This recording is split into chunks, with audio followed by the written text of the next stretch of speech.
आज जो तुम्ही कार्यक्रमाचं काय हे जे आयोजन केलं याचं औचित्य काय होतं?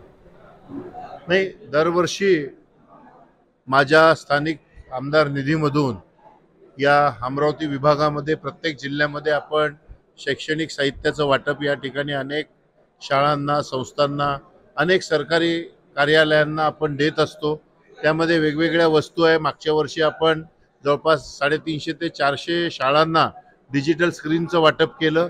यावर्षी आपण कम्प्युटर, प्रिंटर्स, डेस्क बेंच, त्यानंतर मुलांसाठी आरओ आणि वॉटर कूलर असे वेगवेगळ्या साहित्याचं वाटप आपण मागच्या या 15 दिवसामध्ये अमरावती जिल्हा असेल, वाशिम असेल, अकोला जिल्हा, तिन्ही जिल्ह्यामध्ये केलं आणि आज हा बुलढाणा जिल्ह्यामध्ये हा कार्यक्रम आज संपन्न होत आहे।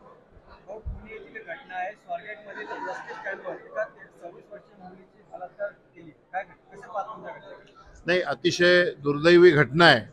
मी तर या ठिकाणी म्हणेल की या घटनेमध्ये जे आपले गृहराज्यमंत्री आहेत त्यांनी जे काही स्टेटमेंट या संदर्भामध्ये दिलेलं आहे त्या स्टेटमेंटचा मी या ठिकाणी निषेध करतो आणि त्यांचा तात्काळ राजीनामा घ्यावा ही मी या ठिकाणी मागणी करतो।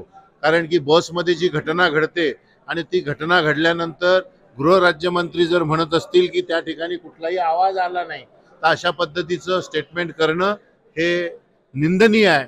त्यामुळे त्यांचा तात्काळ राजीनामा घेण्यात यावा ही मागणी मी या ठिकाणी करतो।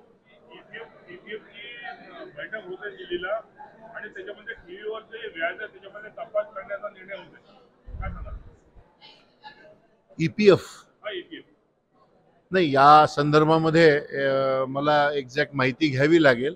मी आता म्हणजे पहिल्यांदाच मला तुमच्याकडनं कळतंय, माहिती घेऊन मी सांगतो या संदर्भामध्ये।